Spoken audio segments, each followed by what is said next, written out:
Hello students, good morning to all of you.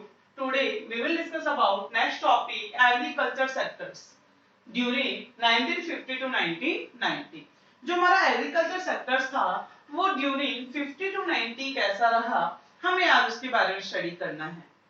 अब है agriculture sectors at the time of independence, कब की बात कर रहे हैं? At the time of independence के time the land tenure system, जो हमारा लैंड टेन्योर सिस्टम था वाज कैरेक्टराइज्ड, जो क्या हो गया था? कैरेक्टराइज किया गया था बाय इंटरमीडिएरीज। किसके द्वारा? इंटरमीडिएरीज के द्वारा who merely collected rent from actual tiller of the soils।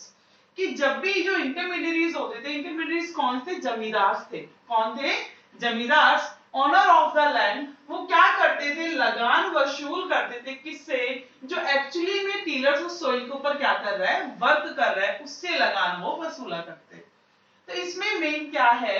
The low productivity of agriculture sectors. जो प्रोडक्टिविटी थी वो लो थी एग्रीकल्चर सेक्टर्स की in India to force to import food from USA. उस लो प्रोडक्टिविटी ने India को force किया कि आप क्या कीजिए? यूएसए से फूड का इंपोर्ट कीजिए। क्या कीजिए? फूड का इंपोर्ट। तो हमें यूएसए से इंपोर्ट करना पड़ता था। क्यों? क्योंकि हमें पहले ही ब्रिटिशर्स ने क्या कर दिया था? फोर्स कर दिया था, force to commercialisation of agriculture, कि आप अपनी एग्रीकल्चर का एज अ कॉमर्शियलाइजेशन पर्पस से क्या कीजिए? यूज कीजिए, कॉमर्शियल पर्पस से आप एग्रीकल्चर का प्रोडक्शन कीजिए। इससे क्या हुआ? धीरे धीरे हमारा जो फूड ग्रेन था, फूड ग्रेन के अंदर क्या आने लग गई? कमी, और हम यूएसए के ऊपर क्या हो गए? डिपेंड हो गए।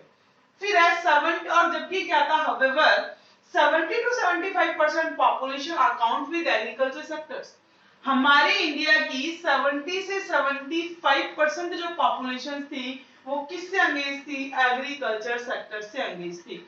जब 5 ईयर प्लान्स बनाए गए, जिस टाइम 5 ईयर प्लान्स बनाए गए, जो हमारा थर्ड 5 ईयर प्लान था, देखो फर्स्ट की जो ड्यूरेशन वो कितनी थी? फर्स्ट ड्यूरेशन 51 से 56, सेकंड की बनी थी 56 से लेकर 60 तक, और फिर नेक्स्ट की हमारी बनी थी वो 65 तक।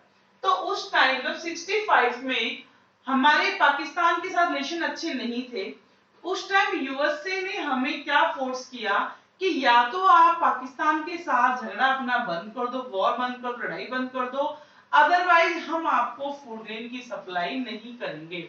और हमारी डिपेंडेंसी इतनी ज्यादा थी फूड ग्रेन की, किसको? यूएसए के ऊपर, कि हम कुछ भी अगर हमें कहीं से भी हमें क्या नहीं मिलता था? फूड ग्रेन नहीं मिलता था, हम यूएसए से ही परचेज करते थे। उस टाइम हम सबसे ज्यादा ट्रेड की बात करें तो ट्रेड हमारा यूएसए से ही होता था। और आज हम प्रेजेंट की बात करें तो आज हम यूएई के साथ सबसे ज्यादा क्या करते हैं? ट्रेड करते। जो इजिप्ट की जो कंट्रीज है उनके साथ हम ट्रेड करते हैं। तो कहते हैं यूएसए ने जब हमसे मना कर दिया, उस टाइम हमारी गवर्नमेंट ने सोचा कि अब हमें फूड ग्रेन में क्या करनी होगी? सेल्फ सफिशिएंसी को अचीव करना होगा। इसीलिए जो थर्ड 5 ईयर प्लान बना, उसका मेन एम ही ये रखा गया, मेन गोल ऑब्जेक्टिव ही रखा गया टू अचीव सेल्फ सफिशिएंसी। कुछ भी हो जाए कि सेल्फ सफिशिएंसी को क्या करना है? अभी हमें अचीव करना है। अब की फीचर्स हैं, प्रॉब्लम्स हैं ऑफ एग्रीकल्चर, कि एग्रीकल्चर सेक्टर्स ने कौन कौन सी प्रॉब्लम्स को क्या किया? फेस किया। तो सबसे पहले है लो प्रोडक्टिविटी। उस टाइम जो प्रोडक्टिविटी थी वो कैसी थी? लो, मतलब per hectare of output, per hectare of output कैसा था? वेरी लो था। तो इतना आउटपुट नहीं हो पाता था कि हमारी कंप्लीट कंट्री है, हम कंप्लीट पॉपुलेशन है, वो क्या कर सके? सर्वाइव कर सके। इस और वहां पर प्रोडक्टिविटी के लो होने के बहुत सारे क्या थे? रीजंस थे। ना तो प्रॉपर इरिगेशन कोई फैसिलिटीज थी हमारे पास, ना ही कोई मैकेनाइज्ड मींस ऑफ सोर्सेज हमारे पास अवेलेबल थे, कुछ अवेलेबल नहीं था, जिस कारण से प्रोडक्टिविटी भी लो थी। और दूसरा, उस टाइम जो जमींदारी सिस्टम था वो लागू किया हुआ था, और जमींदारी सिस्टम्स के अंदर तो जितने भी जो जमींदार होते थे वो टीलर से बहुत ज्यादा लगान वसूल करते थे। सेकंड है डिसगाइज अनएम्प्लॉयमेंट, और एग्रीकल्चर सेक्टर्स के अंदर ये मेन प्रॉब्लम है डिसगाइज अनएम्प्लॉयमेंट, जिसको हम बोलते हैं छुपी हुई बेरोजगारी।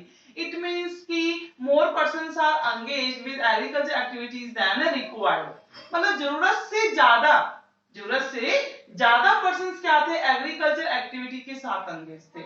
इतने ही पर्सन की जरूरत नहीं थी जितने उससे ज्यादा क्या थे, उस पर अंगेज थे। मतलब ये तो दिखाई देता कि सभी क्या कर रहे हैं, एग्रीकल्चर एक्टिविटी कर रहे हैं। बट अगर उसमें से 2 या 3% को वहां से निकाल भी लिया जाए तो आउटपुट में कोई भी चेंज नहीं आएगा। क्यों? क्योंकि जो 2 या 3% फैमिली के लगे हुए हैं वो बेकार में लगे हुए हैं। तो इससे क्या, डिस्गाइज्ड अनएम्प्लॉयमेंट क्रिएट होती थी। फिर है हाई डिपेंडेंसी ऑन रेनफॉल। उस टाइम क्या नहीं थे, प्रॉपर इरिगेशन फैसिलिटीज नहीं थी, कोई सीवरेज, कोई रिवर्स, कैनाल, मतलब कि कोई प्रॉपर इरिगेशन की फैसिलिटीज नहीं थी। इसलिए जो हमारे इंडियन फार्मर्स थे वो डिपेंड किसके ऊपर होते थे, रेनफॉल के ऊपर। ये माना जाता था गुड रेनफॉल गुड हार्वेस्टिंग और बैड रेनफॉल तो बैड हार्वेस्टिंग। अच्छी बारिश होगी तो अच्छी फसल हो जाएगी, अगर खराब बारिश होती है तो खराब ही फसल होगी, क्योंकि लोगों के पास दूसरा कोई ऑप्शन था ही नहीं एग्रीकल्चर को करने का। फिर है सबसिस्टेंस फार्मिंग।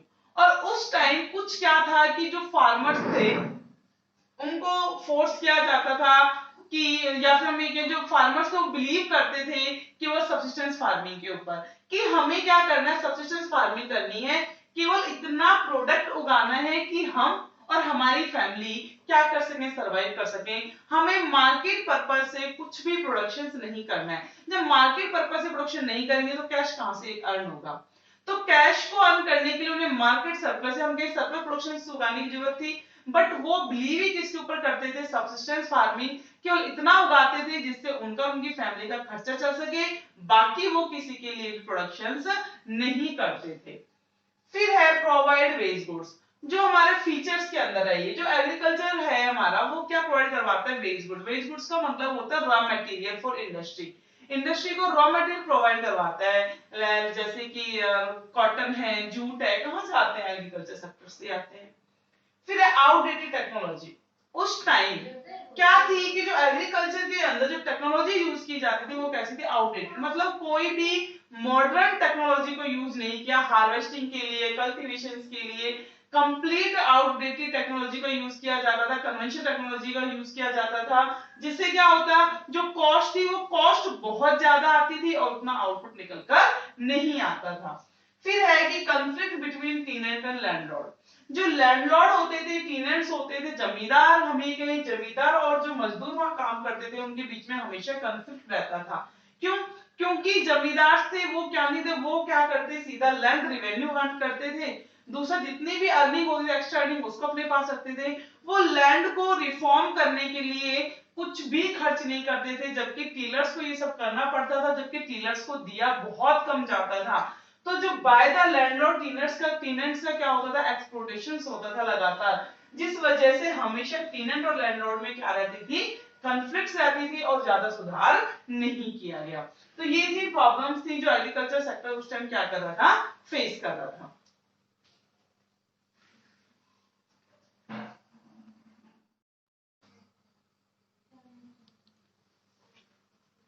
अब है next, policy for growth of agriculture. जो एग्रीकल्चर सेक्टर्स है उसकी ग्रोथ के लिए कुछ पॉलिसी भी क्या की गई थी, उस टाइम फॉर्म की गई। जो दो पॉलिसी थी, फर्स्ट था लैंड रिफॉर्म और सेकंड था ग्रीन रिवॉल्यूशन। कौन सा था, लैंड रिफॉर्म और ग्रीन रिवॉल्यूशन। तो हम सबसे पहले करते हैं आज लैंड रिफॉर्म्स। तो लैंड रिफॉर्म है, this reform is also called institutional reforms. In reforms को किस नाम से जाना जाता है, इंस्टीट्यूशनल रिफॉर्म्स के नाम से जाना जाता है। और ये एग्रीकल्चरल रिफॉर्म, इसको हम एक तरह से क्या बोल सकते हैं, एग्रीकल्चर रिफॉर्म्स बोल सकते हैं। ये 3 पार्ट्स के अंदर डिवाइड है। First is technical reform, second is land reform और third is general reform. 3 reforms है, कौन कौन से, technical reform, land reform and general reform. First is technical reforms. क्या होता है टेक्निकल रिफॉर्म्स? तो टेक्निकल रिफॉर्म्स के अंदर सबसे पहले आते हैं यूज ऑफ HYV सीड्स। कि इस रिफॉर्म के अंदर ध्यान दिया गया, प्रेशराइज किया गया, फार्मर्स को फोर्स किया गया कि आप क्या कीजिए, यूज ऑफ HYV सीड्स। अब HYV हाई यील्ड वैरायटी के सीड्स को आप यूज कीजिए, क्योंकि जितना ज्यादा आप HYV सीड्स यूज करोगे उतना ही ज्यादा क्या होगा, आउटपुट आएगा, उतना ही ज्यादा क्या होने वाला है, प्रोडक्शंस होने वाला है। सेकंड है कि use mechanised means of productions. ये कहा गया कि आप प्लीज कन्वेंशनल आउटलुक को हटाइए, जो आपका क्या है, आउटडेटेड टेक्नोलॉजीज है उनको यूज मत कीजिए, कन्वेंशनल टेक्नोलॉजी को, सॉरी हम कहें कि बेटर टेक्नोलॉजी, मॉडर्न टेक्नोलॉजी का यूज कीजिए। कल्टीवेशन के लिए ट्रैक्टर है, थ्रेशर, आप उसका यूज कीजिए बजाय लेबर या फिर अदर सोर्सेज के। तो ये थे टेक्निकल रिफॉर्म्स। या हम ये भी कह सकते हैं इसमें use of insecticide and pesticides, use of insecticide and pesticides, कि यहाँ पर क्या करना है, अपनी क्रॉप को बचाने के लिए आप इंसेक्टिसाइड पेस्टिसाइड्स का यूज कीजिए, जिससे आपकी क्रॉप क्या हो रखे, सेफ रह सके और आप बेटर आउटपुट को रिसीव कर सको। सेकंड है लैंड रिफॉर्म। लैंड रिफॉर्म्स को किस नाम से जाना जाता है, इंस्टीट्यूशनल रिफॉर्म्स। लैंड रिफॉर्म को किस नाम से जाना जाता है, इंस्टीट्यूशनल रिफॉर्म्स के नेम से जाना जाता है। तो क्या होते हैं लैंड रिफॉर्म? लैंड रिफॉर्म में फर्स्ट है अबोलिशंस ऑफ इंटरमीडिएरीज। इस रिफॉर्म के अंदर जब भी सुधार किए गए तो सबसे पहले जो ध्यान दिया गया वो किसके ऊपर ध्यान दिया गया था कि अबोलिशन ऑफ इंटरमीडिएरीज की सबसे पहले जमींदारी सिस्टम जो ब्रिटिशर्स कर गए थे, ब्रिटिशर्स ने जो स्टार्ट किया था जमींदारी सिस्टम, इस सिस्टम को अबॉलिश करना है, इसको हटाना है, जमींदारी सिस्टम को यहां से हटाना है, क्योंकि विदाउट जमींदारी सिस्टम, हम कहें कि without removing of zamindari system क्या नहीं हो सकता, लैंड रिफॉर्म नहीं हो सकता, क्योंकि जब तक जमींदार रहेंगे जब तक क्या होगा, टीनेंट्स का कॉन्टिन्यूअस एक्सप्लोटेशन होगा, और जब तक टीनेंट का एक्सप्लोटेशन होगा तो बेटर वे में वर्क नहीं कर पाएंगे, जो आउटपुट चाहिए उस फील्ड से वो आउटपुट नहीं आ सकता। सेकंड है लैंड सीलिंग। लैंड सीलिंग जिसको हम बोलते हैं ना जमीनों की चकबंदी हो जाना, क्या हो जाना, लैंड सीलिंग। तो लैंड सीलिंग क्या करना है, जो स्मॉल, हमारे यहाँ की जो प्रॉब्लम क्या थी, small fragmented land holding. India की मेन प्रॉब्लम क्या थी, स्मॉल एंड फ्रेगमेंटेड होल्डिंग। जो हमारी जो खेत थे, होल्डिंग्स थी लैंड की, वो स्मॉल थी, बहुत छोटी छोटी थी, फ्रेगमेंट मतलब बिखरी हुई थी जगह जगह। उसको क्या करना है, अभी लैंड सीलिंग करना है, मतलब किसी एक पर्सन को देना है, किसी भी एक पर्सन को उसको क्या करना है, प्रोवाइड करवाना है। वो क्या थी, लैंड सीलिंग। फिर ये ध्यान दिया गया कंसोलिडेशंस ऑफ लैंड। लैंड का क्या करना, कंसोलिडेशंस करना, मतलब कि आपने लैंड सीलिंग चकबंदी कर ली, एक जगह उस खेत को रख दिया, स्मॉल फ्रेगमेंटेड होल्डिंग को आपने इकट्ठा कर दिया, अब उसको कंसोलिडेट कर दो, किसको, जो भी नीडी पर्सन है, एक पर्सन को हैंड ओवर करो, कि वही पर्सन क्या करेगा, उसके ऊपर आउटपुट उगाएगा, वही पर्सन क्या करेगा, एग्रीकल्चर एक्टिविटी करेगा, जिससे लैंड, जिससे क्या होगा, हम बेटर आउटपुट निकल कर आ सके। And fourth is operating farming. ध्यान दिया गया ऑपरेटिंग फार्मिंग्स के ऊपर, फार्मिंग ऑपरेटिंग होनी चाहिए, एक प्रॉपर मार्केट, हम यहाँ ये भी कह सकते हैं कि प्रॉपर मार्केट प्रोवाइड करवाई जाए। एंड लास्ट है जनरल रिफॉर्म्स। क्या है, जनरल रिफॉर्म्स। जनरल रिफॉर्म्स के अंदर सबसे फर्स्ट ध्यान दिया गया कि एक्सपेंशन ऑफ इरिगेशन। जो क्या थी, इरिगेशन जो फैसिलिटीज थी, जो बेटर इरिगेशन नहीं मिल पा रहा था फील्ड में, लोग किसके ऊपर डिपेंड थे, रेनफॉल के ऊपर डिपेंड थे, तो उनको क्या करना है कि बेटर इरिगेशन की फैसिलिटीज प्रोवाइड करवानी है, जिससे क्या हो सके कि वो अपने आउटपुट को उगा सके। और दूसरा कि जब हम ये भी मानते हैं कि उस टाइम अबाउट 17% ही जो लैंड थी वो कैसी थी, इरिगेटेड एरिया थे, बाकी सारे कैसे सेमी एरिड एरियाज थे, और काफी एरियाज तो आज भी ऐसे जो एरिड सूखे एरिया है, इस सेमी एरिड जहां पर कुछ पानी नहीं है। तो गवर्नमेंट ने ये रिफॉर्म्स किया कि ज्यादा से ज्यादा क्या करना है, लोगों को इरिगेशन फैसिलिटीज प्रोवाइड करवानी। फिर गवर्नमेंट ने रिवर्स है, कैनाल्स है, सीवेज है, ये गवर्नमेंट ने ओपन करवाए। ठीक है। सेकंड है इंस्टीट्यूशनल क्रेडिट, कि सबसे मेन प्रॉब्लम्स तो ये थी कि फार्मर्स के पास क्या नहीं पहुंच पाता था, क्रेडिट। फार्मर्स के पास क्या नहीं था, पैसा नहीं था, उनके पास मनी नहीं थी, उस मनी को प्रोवाइड करवाना था, क्योंकि विदाउट फाइनेंशियल हेल्प फार्मर्स क्या नहीं कर सकते, प्रोडक्शन नहीं कर सकता। तो उन्होंने क्या किया, न्यू कोऑपरेटिव मार्केटिंग, जो हमारी कोऑपरेटिव क्रेडिट सोसाइटीज ओपन की, फिर RRB regional rural banks open किया, एसबीआई बैंक्स, बहुत सारे बैंक्स डेवलप किए थे जिससे फार्मर्स की हेल्प हो सके। और इन सब बैंकों के ऊपर एक बैंक सेटअप किया जिसका नाम था नाबार्ड, और उसको वो कब सेटअप किया गया था, 1982 में सेटअप किया गया।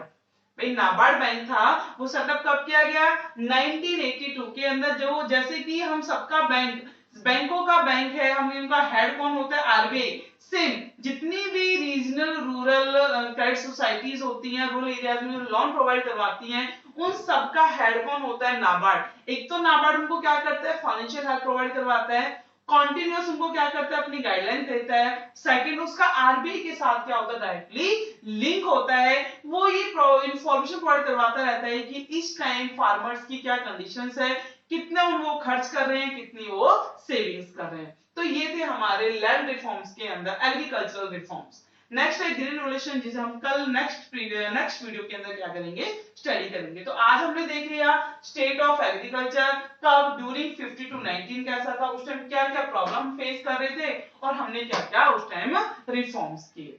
क्लियर हो गया?